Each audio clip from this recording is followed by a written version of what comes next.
नमस्कार दोस्तों, स्वागत है आपका मेरे चैनल वर्त कथा में। तो आज मैं आपको सच्चे विष्णु भक्त की कहानी सुनाऊंगी। तो एक समय की बात है, एक कसाई था सदना। वह बहुत ईमानदार था। वो भगवान के नाम कीर्तन में मस्त रहता था।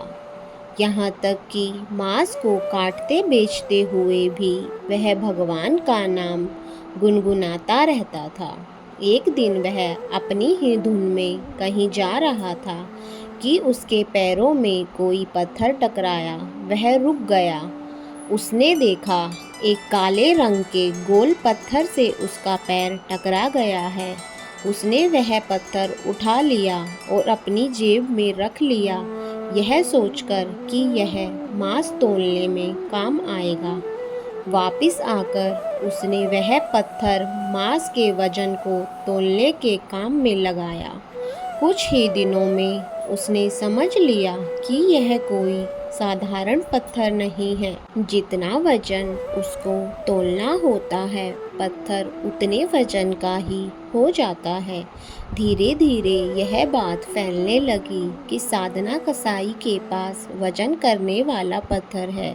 वह जितना चाहता है पत्थर उतना ही तौल देता है। किसी को 1 किलो मांस देना होता है तो तराजू में उस पत्थर को एक तरफ डालने पर दूसरी ओर 1 किलो का मांस ही तुलता। अगर किसी को 2 किलो चाहिए तो वह पत्थर 2 किलो के भार जितना भारी हो जाता। इस चमत्कार के कारण उसके यहाँ लोगों की भीड़ जुटने लगी। भीड़ जुटने के साथ ही साधना की दुकान की बिक्री बढ़ गई।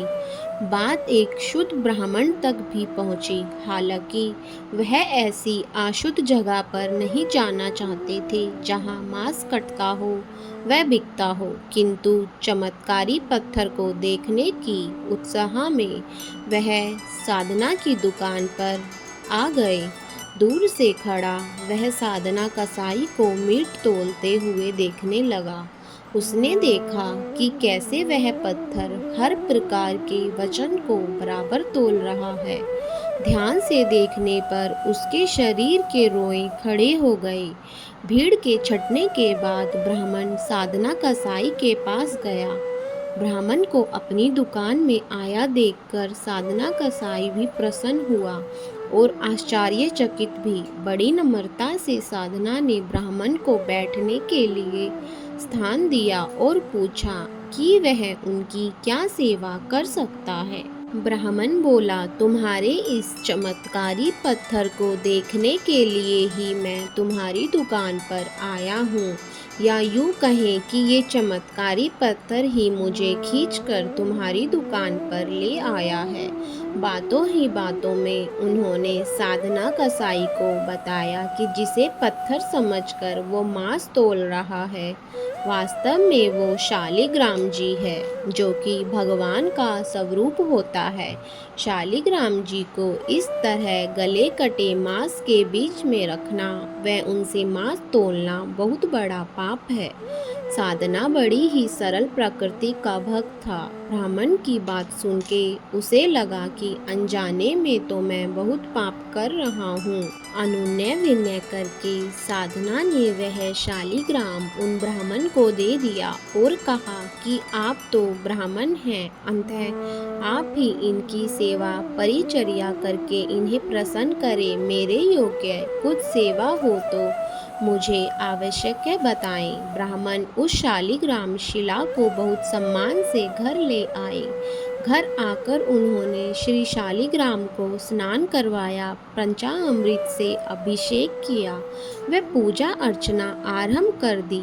कुछ दिन ही बीते थे कि उन ब्राह्मण के सौपन में श्री शालिग्राम जी आए। वह कहा, हे ब्राह्मण, मैं तुम्हारी सेवाओं से प्रसन्न हूँ, किंतु तुम मुझे उसी कसाई के पास छोड़ आओ। सौपन में ही ब्राह्मण ने कारण पूछा तो उन्होंने उत्तर दिया कि तुम मेरी पूजा अर्चना करते हो, मुझे अच्छा लगता है, परंतु जो भक्त मेरे नाम का गुणगान कीर्तन करते रहते हैं उनको मैं ऐसे नहीं छोड़ सकता। तुम्हारी तरह मेरा अर्चन नहीं करता है वो, परंतु वह हर समय मेरा नाम का गुणगान करता रहता है, जो कि मुझे बहुत अच्छा लगता है, इसीलिए मैं उसके पास गया था। ब्राह्मण अगले दिन ही साधना कसाई के पास गया। वह उनको प्रणाम करके सारी बातें बताई। वह श्री शालिग्राम जी को उन्हें सौंप दिया। ब्राह्मण की बात सुनकर साधना कसाई की आंखों में आंसू आ गए। मन ही मन उन्होंने मांस बेचने खरीदने के कार्य को तिलांजलि देने की सोची और निश्चय किया कि यदि मेरे ठाकुर को कीर्तन पसंद है तो मैं अधिक से अधिक समय नाम कीर्तन ही करूँगा। तो दोस्तों, अगर मेरी कहानी आपको अच्छी लगी है तो चैनल को सब्सक्राइब और लाइक ज़रूर करना, और हाँ, कमेंट में ओम नमः शिवाय लिखना ना भूलना।